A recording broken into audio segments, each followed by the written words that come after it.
Hello students, hope you are doing well. I will be your teacher for this lecture. और इस lecture में हम class 12 के unit third मतलब matrices से एक टॉपिक देखेंगे विच इज़ एलिमेंट्री ऑपरेशन और ट्रांसफॉर्मेशन ऑफ अ मैट्रिक्स. ठीक है.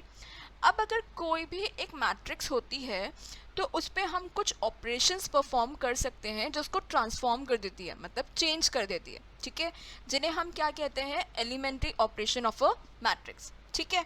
सो टोटल 6 ऑपरेशन होते हैं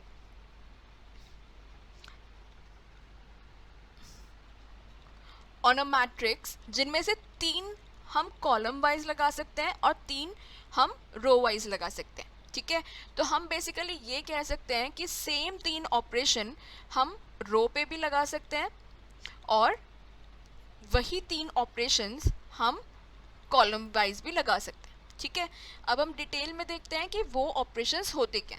ओके, सो फर्स्ट ऑपरेशन हमारे पास क्या होता है, interchange of any two rows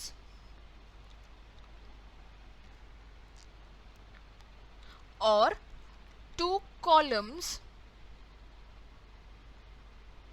of a matrix. ठीक है, मतलब अगर हमारे पास एक कोई मैट्रिक्स हो तो हम उसके किसी भी दो रो और या किसी भी दो कॉलम्स को इंटरचेंज कर सकते हैं. ठीक है, सिंबॉलिकली हम इसे कैसे रिप्रेजेंट करते हैं कि अगर हमें ith रो और jth रो को इंटरचेंज करना हो तो हम क्या लिखेंगे, आर आई इंटरचेंज, मतलब arrow with two heads with R J. ठीक है, सेम तरीके से कॉलम के लिए सी आई इंटरचेंज विथ सी जे. ठीक है, हम एक एग्जाम्पल लेते हैं. मान लो कि मेरे पास एक मैट्रिक्स है ए और मैं इसकी फर्स्ट रो और सेकेंड रो को इंटरचेंज कर रही हूँ. ठीक है, तो अब मेरी जो मैट्रिक्स है वो सेकेंड रो को मैं फर्स्ट रो की जगह लिख दूंगी और फर्स्ट रो को सेकेंड रो की जगह एज इट इज रख दूंगी. ठीक है, तो ये हमारा क्या हो गया, इंटरचेंज ऑफ एनी टू रो और column of a matrix. Okay, second operation पे हम आते हैं which is the multiplication of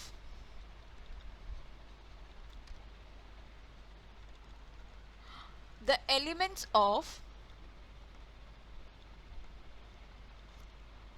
any row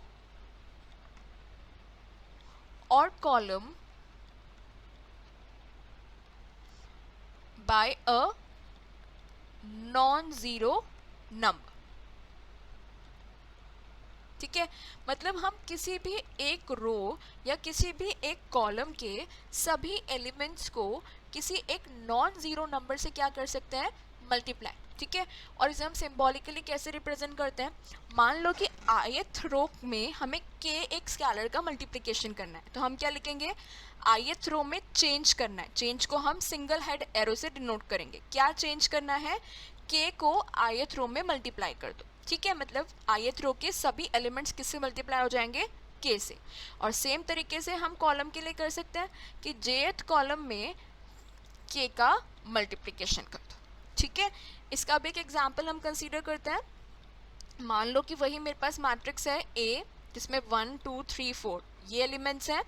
अगर मुझे इसके फर्स्ट कॉलम के एलिमेंट्स को 2 से मल्टीप्लाई करना है तो मैं क्या लिखूंगी, C1 मतलब change in first column.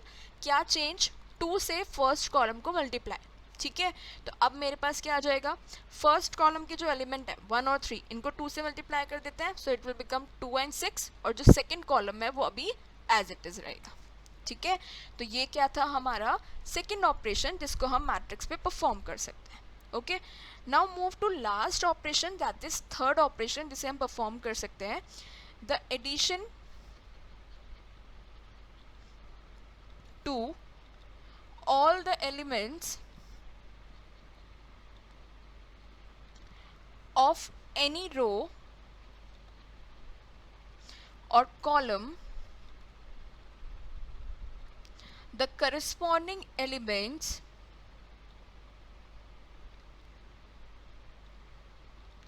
of another row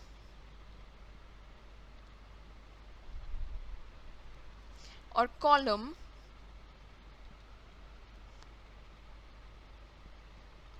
multiplied by any non zero number.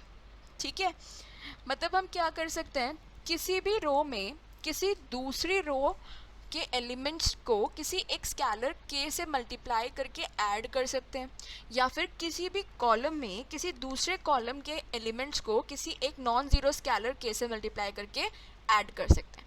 हम सिंबॉलिकली इसे कैसे लिखेंगे, मान लो कि मैं जो ith रो में चेंज करना है तो मैं लिखूंगी ri, चेंज को हम सिंगल हेड एरो से डिनोट करेंगे। अब ri में क्या चेंज करना है, जो jth रो है उसके एलिमेंट्स को k से मल्टीप्लाई करके ऐड करना है। ठीक है, अब यहाँ पे जो k है वो पॉजिटिव भी हो सकता है या नेगेटिव भी हो सकता है, सिर्फ वो नॉन ज़ीरो होना चाहिए। ठीक है, सिमिलरली अगर मुझे ith कॉलम में चेंज करना होता तो मैं क्या लिखती, चेंज इन ith कॉलम, क्या चेंज करो, ith कॉलम में jth कॉलम के एलिमेंट्स को k से मल्टीप्लाई करके ऐड कर दो। ठीक है, तो ये हमारे हो गए पूरे operations 3 on rows and 3 on columns. इसका एक एग्जांपल ले लेते हैं।